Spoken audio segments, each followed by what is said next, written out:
Acidity या जिसे आयुर्वेद की भाषा में अम्ल पित्त कहा जाता है, इसके बारे में हमने पिछली वीडियो में बड़ी ही डिटेल में जाना कि किस प्रकार से एसिडिटी होती है, क्या क्या इसके कारण होते हैं।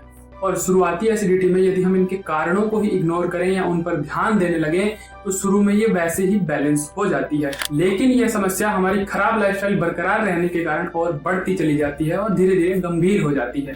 तो आज हम इसके ट्रीटमेंट के ऊपर बात करने वाले हैं कि किस प्रकार से स्टेज बाय स्टेज कहां तक हम घर पे ट्रीटमेंट कर सकते हैं, किस तरीके से नुस्खों का प्रयोग कर सकते हैं और फिर किस स्टेज के बाद फिर हमें डॉक्टर की सलाह लेनी चाहिए, डॉक्टर से ट्रीटमेंट लेना चाहिए।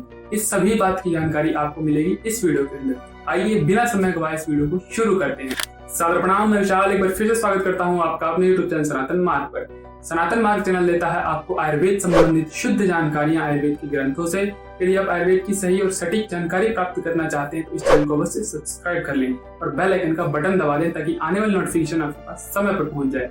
एसिडिटी नाम सुनने से बड़ी ही कॉमन सी बीमारी लगती है और हमें लगता है कि घरेलू नुस्खों से इसका आराम से इलाज हम घर पे कर सकते हैं, लेकिन ऐसा बिल्कुल भी नहीं है। किसी भी लाइफस्टाइल डिसऑर्डर या कॉमन सी लगने वाली बीमारी को हमें इतना भी आसान नहीं समझना चाहिए कि हर कोई उसका ट्रीटमेंट ऐसे ही कर सकता है। हाँ, ऐसा हो सकता है कि शुरुआती स्तर पर जब आपका एसिडिटी शुरू हो रही है और आपने इसके बारे में जाना, इसके कारणों को जाना और इसके कारणों को बंद कर दिया तो धीरे धीरे ये बैलेंस हो जाती है। लेकिन जब ये समस्या आपको सालों से चली आ रही है और अब तकलीफ दिन प्रतिदिन बढ़ती चली जा रही है तो सिर्फ नुस्खों से आप इसको कंट्रोल नहीं कर सकते हैं, आपको यहाँ पर डॉक्टर की सलाह अवश्य लेनी चाहिए। नुस्खा जब तक ही प्रयोग करना चाहिए जब तक वो आपको सही परिणाम दे रहा हो। जैसे यदि आपने नुस्खा 2 हफ्ते 3 हफ्ते प्रयोग किया और आपकी एसिडिटी में काफी अच्छा रिलीफ मिल रहा है तो आपके लिए बेटर है, इसको आप आगे भी कंटिन्यू कर सकते हैं। लेकिन फिर भी एक बार डॉक्टर की सलाह ले लीजिए इसमें और भी क्या आप बेटर कर सकते हैं। लेकिन यदि नुस्खों का प्रयोग करते हुए 2 हफ्ते 4 हफ्ते महीने बीत गए हैं लेकिन एसिडिटी में उतना कोई खास आराम नहीं है या बिल्कुल भी आराम नहीं आ रहा है तो फिर नुस्खे आपको छोड़ देने चाहिए और वहां पर आपको डॉक्टर से कंसल्ट करना चाहिए। तो उम्मीद है आपको समझ में आ गया होगा कि नुस्खों की क्या लिमिटेशंस होती हैं और किस हद तक इसका प्रयोग करना चाहिए। तो आगे वीडियो में बताए जाने वाले नुस्खों का यदि आप एसिडिटी के पेशेंट हैं, एसिडिटी से पीड़ित हैं तो अवश्य प्रयोग करिए, लेकिन यदि आप गंभीर तरीके से बीमार हैं तो इन नुस्खों के साथ साथ वैद्य के परामर्श की अवश्य लीजिए। तो पहले हम एसिडिटी की थोड़ी अलग अलग कंडीशन पे अलग अलग नुस्खों की बात करेंगे, फिर हम इसके मेडिसिन की बात करेंगे। और हाँ, यहाँ सिर्फ मेडिसिन के बारे में जानना आपके लिए बहुत ही अच्छा है, लेकिन बिना जाने समझे उसका प्रयोग करना बिल्कुल भी अच्छा नहीं है। आयुर्वेद किस तरीके की मेडिसिन का प्रयोग करता है, क्या क्या पंचकर्म करता है, इसके बारे में आप समझिए और फिर अपने वैद्य से परामर्श लेके इसको कीजिए। आइए नुस्खों के बारे में शुरू करते हैं। एसिडिटी में जो सबसे कॉमन प्रॉब्लम होती है वो है जलन का होना, यानी कि पेट के अंदर जलन होती है, ये छाती में आहार नली के अंदर जलन होती है और गले के अंदर भी जलन होती है और एसिड रिफ्लक्स करता हुआ बार बार ऊपर की ओर आता है। तो इस जलन को समाप्त करने के लिए आयुर्वेद में एक बड़ा ही अच्छा नुस्खा प्रयोग किया जाता है, जिसे कहा जाता है हरड़ यानी कि हरितकी।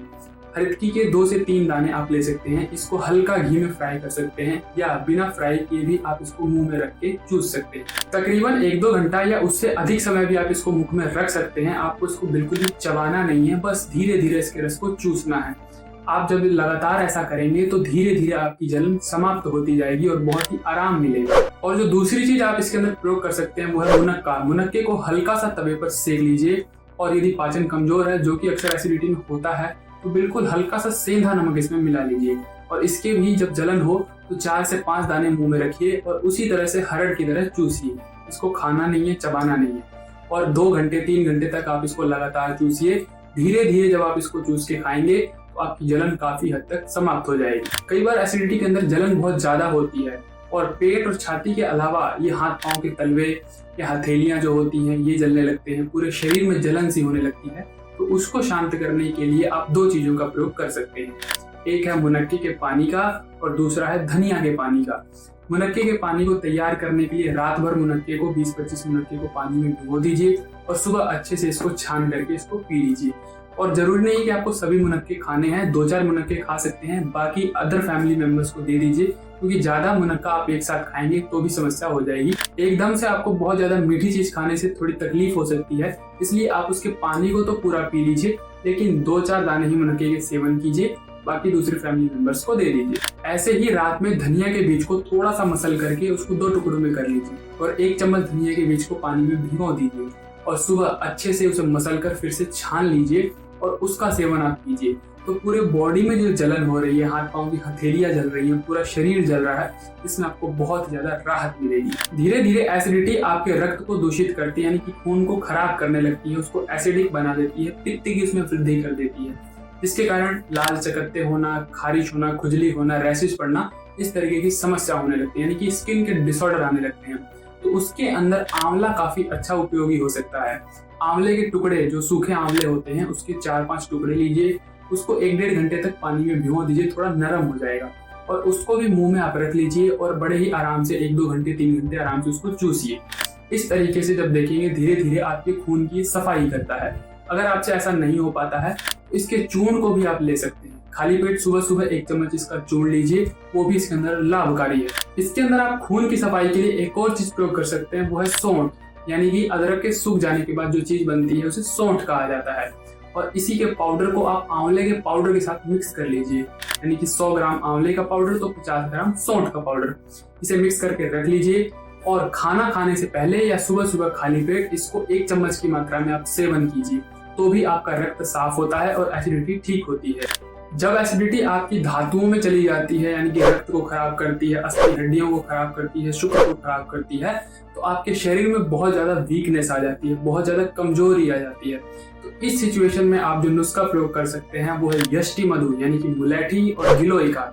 मुलेठी और गिलोय के पाउडर को सम भाग में मिला लीजिए और इसके पाउडर को आपको सेवन करना है, यानी कि आपको 100 ग्राम मुलेठी और 100 ग्राम गिलोय के पाउडर को मिला लेना है और खाना खा लेने के बाद आपको इसे शहद के साथ 1 चम्मच की मात्रा में चाटना है। यदि आपको शहद उपलब्ध नहीं हो पाता है तो 1 चम्मच इस चूर्ण को आप सादे पानी के साथ भी ले सकते हैं। और यदि आप चाहते हैं कि इस कंडीशन में आपके शरीर में थोड़ी और ताकत आए तो आपको गिलोय और मुलेठी के साथ साथ शतावर के चूर्ण को भी बराबर मात्रा में इसमें मिला लेना है, यानी 100-100 ग्राम तीनों के चूर्ण को मिक्स करके उसी विधि से, यानी कि शहद के साथ खाने के बाद या सादे पानी के साथ 1 चम्मच की मात्रा में सेवन करना है। अब एसिडिटी में कई बार आपका पेट साफ नहीं होता है, तो उस सिचुएशन में जो आपको चीज प्रयोग करनी है, जो नुस्खा प्रयोग करना है, वो है इसबगोल और सब्जा के बीज का। इसबगोल 1 चम्मच, सब्जा के बीज 1 चम्मच, दोनों को मिक्स करिए और पानी में भिगो दीजिए। ये 4-5 घंटे में फूल के तैयार हो जाते हैं। इसका सेवन आपको करना है। इसका सेवन आप पानी के अंदर भी कर सकते हैं और पाचन यदि अच्छा है और एसिडिटी में दूध से कोई तकलीफ नहीं होती है तो दूध में इसको फुला करके इसका सेवन आप कीजिए। इसका सेवन रात को खाने के बाद और सोने से 2-3 घंटा पहले ले लें तो काफी ज्यादा कारगर रहेगा और आपका मोशन काफी अच्छे से सुबह खुल करके आएगा। कॉन्स्टिपेशन की समस्या धीरे धीरे दूर हो जाएगी। कई बार एसिडिटी में क्या होता है कि आपके पेट में या शरीर में घूमता हुआ सा दर्द होता है, यानी कभी दर्द पेट के लेफ्ट साइड, कभी राइट साइड, कभी ऊपर चेस्ट के पास आ जाता है, कभी इस तरफ आ जाता है।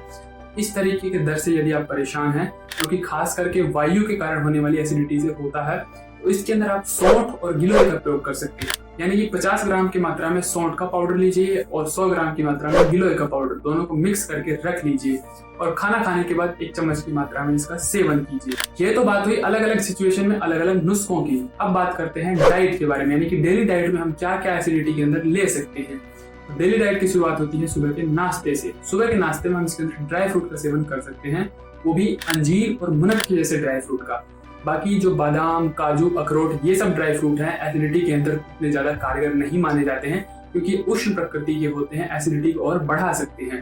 तो आप इसके अंदर अंजीर या मुनक्का, इस तरीके के ड्राई फ्रूट से दिन की शुरुआत कर सकते हैं। इसके बाद फल में बात करें तो अनार एसिडिटी के अंदर सबसे बेस्ट माना जाता है, खास करके मीठा अनार। खट्टा अनार उतना कारगर नहीं होता है, तो मीठा अनार होता है एसिडिटी के पेशेंट के लिए काफी रामबाण औषधि की तरह काम करता है, रक्त का शोधन करता है। अगर खून की कमी हो जाती है एसिडिटी में तो उसको भी ये ठीक करता है और खून की वृद्धि करता है। एसिडिटी में खास करके सत्तू का प्रयोग बतलाया गया है। सत्तू का अर्थात होता है किसी भी अन्न को भून करके फिर उसका जब पाउडर तैयार कर लिया जाए तो उसे सत्तू कहा जाता है। खास करके एसिडिटी में चने का सत्तू प्रयोग करना चाहिए या जौ का सत्तू भी इसके अंदर कारगर साबित होता है। बात करें सब्जियों की तो इसके अंदर थोड़ी कड़वी सब्जियां काफी अच्छी मानी जाती हैं, जैसे करेला और परवल जैसी सब्जियां बहुत ही लाभदायक होती हैं, तो एसिडिटी वाले पेशेंट इसको ले सकते हैं। बाकी लौकी, तोरी और टिंडा जैसी सब्जियां भी इसके अंदर उपयोग की जा सकती हैं। और अन्न की बात करें तो अन्न के अंदर इसके अंदर ज्वार, बाजरा, रागी। जो बाजरा थोड़ा उष्ण होता है तो इसको गर्मी के दिनों में या वैसे नहीं लेना चाहिए, बस सर्दी इत्यादि के दिनों में इसका सेवन करना चाहिए, या अन्य अनाज है तो उसके अंदर थोड़ा बहुत मिक्स करना चाहिए। तो ज्वार, बाजरा, रागी इस तरीके के अन्न का और चने का भी इसके अंदर सेवन आपको करना चाहिए। इसके अंदर गेहूं का प्रयोग उतना नहीं करना चाहिए क्योंकि गेहूं थोड़ा गुरु यानी कि भारी आहार है, इतनी आसानी से इसका पाचन नहीं होता है, इसलिए एसिडिटी में उतना कारगर नहीं माना जाता। यदि गेहूं का प्रयोग करते भी हैं तो इसके अंदर बाकी अनाज इसमें मिला लेने चाहिए, जैसे ज्वार इत्यादि। बाकी दालों में बात करें तो मूंग की दाल इसके अंदर सबसे बेस्ट रहेगी।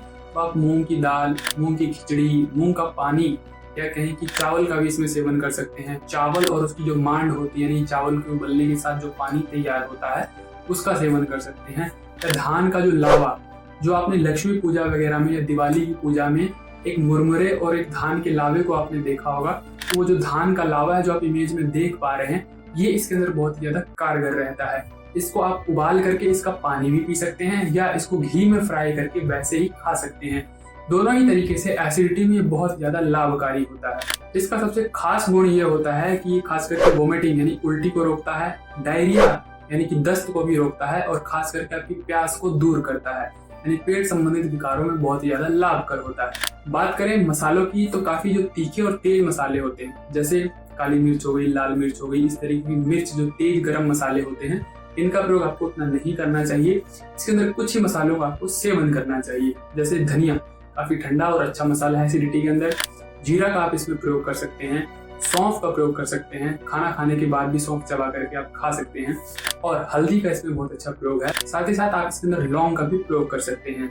तो धनिया, सौंफ, जीरा, लौंग, हल्दी, ये सब जो मसाले हैं आप बड़े ही आराम से इसमें यूज कर सकते हैं। बाकी तेज गर्म मसालों से बच के रहें। बाकी भोजन के नियमों पर ध्यान दें। एक भोजन के पच जाने के बाद ही और अच्छे से खुलकर भूख लगने पर ही अगला भोजन करें, यानी तकरीबन 6 घंटे का गैप रखें। और यदि रात का खाना खाया हुआ नहीं पचा है तो सुबह का नाश्ता वगैरह स्किप कर दें। जब तक अच्छे से दोपहर को भूख लगे तभी आप भोजन करें। भूख से थोड़ा कम ही खाना खाएं, यानी कि जिसका अच्छे से पाचन हो जाए, और चबा करके अच्छे से भोजन करें। और कुछ लाइफस्टाइल के अंदर चेंजेस करें, जैसे रात को बहुत अधिक देर तक जगते हैं तो उसको बंद करें, रात को जल्दी सोएं और सुबह जल्दी उठें। अल्कोहल इत्यादि का सेवन करते हैं तो ये काफी एसिडिक होते हैं, इनसे एसिडिटी और बढ़ती है, जल्द से जल्द इसको बंद करें। ये तो हुई लाइफस्टाइल में चेंजेस। पथ्य आहार यानी कि क्या सही भोजन हो सकता है और क्या क्या नुस्खे आप प्रयोग कर सकते हैं। इतना सब कुछ करने के बाद भी यदि आपको एसिडिटी में सिर्फ 2-4% ही आराम मिले तो आपको अब ट्रीटमेंट की आवश्यकता है, आपको वैद्य के परामर्श की आवश्यकता है, और वहां पर आपको मेडिसिन की भी जरूरत होती है और पंचकर्म की वहां पर सहायता लेनी पड़ती है। ऐसे तो विशेषकर एसिडिटी के ट्रीटमेंट में बहुत सारी आयुर्वेदिक मेडिसिन यूज की जाती हैं, लेकिन विशेषकर शुद्ध शेखर रस, अभिपत्ति का चूर्ण, कामधुधा रस, प्रवाल पंचामृत, द्राक्षासव या कहें कि भून इमादी चूर्ण जैसी औषधियों का विशेषकर प्रयोग किया जाता है। ये सब नाम मैंने इसलिए बताया कि जनरल इंफॉर्मेशन के लिए, ना कि आप इसका सेवन घर पर बिना वैद्य के परामर्श के शुरू कर दें। इसलिए तो इसको लेने से पहले अपने डॉक्टर से एक बार कंसल्ट कर लें और फिर इसका सेवन करें। कई बार यहाँ पर दोष बहुत अधिक बढ़ जाएं तो यहाँ पर पंचकर्म की सहायता लेनी पड़ती है, यानी कि दोषों को शरीर से निकालना पड़ता है। तो उसके अंदर वमन, विरेचन और बस्ती जैसी चिकित्सा दी जाती है। वमन के अंदर आपको उल्टी के माध्यम से आपके दोषों को यानी कि बढ़े हुए एसिड को शरीर से बाहर निकाला जाता है। कि ऐसा नहीं है कि आप घर पे पानी पी करके उल्टी कर लें, तो ये काफी आसानी से हो जाएगा। पहले वमन कराने से आपके 2-3 दिन पहले बहुत सारी औषधियां दी जाती हैं, घृत पान कराया जाता है, जिससे सारे दोष यानी जो पूरा एसिड है निचोड़ करके आपके पेट तक पहुंचे और फिर उसको शरीर से बाहर निकाला जाता है। ये इतना भी आसान नहीं है कि घर पे इतनी आसानी से हो सकता है। पहले सिलेक्शन किया जाता है कि किस व्यक्ति को देना है, कौन सा पंचकर्म देना है और किस विधि से देना है, कौन कौन सी औषधियों का प्रयोग करना है, ये एक एक्सपर्ट ही करता है। बढ़ा हुआ पित्त जब आपकी आंतों में और आपके पेट में इकट्ठा हो जाए तो उसको विरेचन के माध्यम से बाहर निकाला जाता है, यानी कि लूज मोशन के माध्यम से। 2-3 दिन पहले आपको घृतपान और औषधियां दी जाती हैं, जिससे सारा एसिड पूरे शरीर से निचोड़ता हुआ आपकी आंतों तक पहुंचता है। और फिर लास्ट के दिन एक लूज मोशन के लिए एक औषधि प्रयोग की जाती है, जिससे आपको 2-3 बार मोशन आते हैं और सारा एसिड आपके शरीर से बाहर हो जाता है। तो इस तरह से ये विरेचन किया जाता है। और फिर जो तीसरी चिकित्सा है वो बस्ती चिकित्सा। यदि आप पंचकर्म कराना चाहते हैं तो घर पर करने की बिल्कुल भी ना सोचें इसे, और एक वैद्य से आप जरूर संपर्क करें जो कि पंचकर्म का विशेषज्ञ हो। तो इस प्रकार से आप एसिडिटी का ट्रीटमेंट में सहायता ले सकते हैं। अच्छी डाइट, अच्छी लाइफस्टाइल से इसको कंट्रोल कर सकते हैं, और यदि आप इसका ट्रीटमेंट ले रहे हैं तो उस दौरान भी आपको ये काफी ज्यादा हेल्पफुल रहेगा। इसी प्रकार की ज्ञानवर्धक, स्वास्थ्यवर्धक जानकारियों के लिए हमारे साथ जुड़े रहें। चैनल को सब्सक्राइब कर दें, बेल आइकन का बटन दबा दें ताकि आने वाले नोटिफिकेशन आपको समय पर पहुंचे। आज के लिए इतना ही, सादर प्रणाम।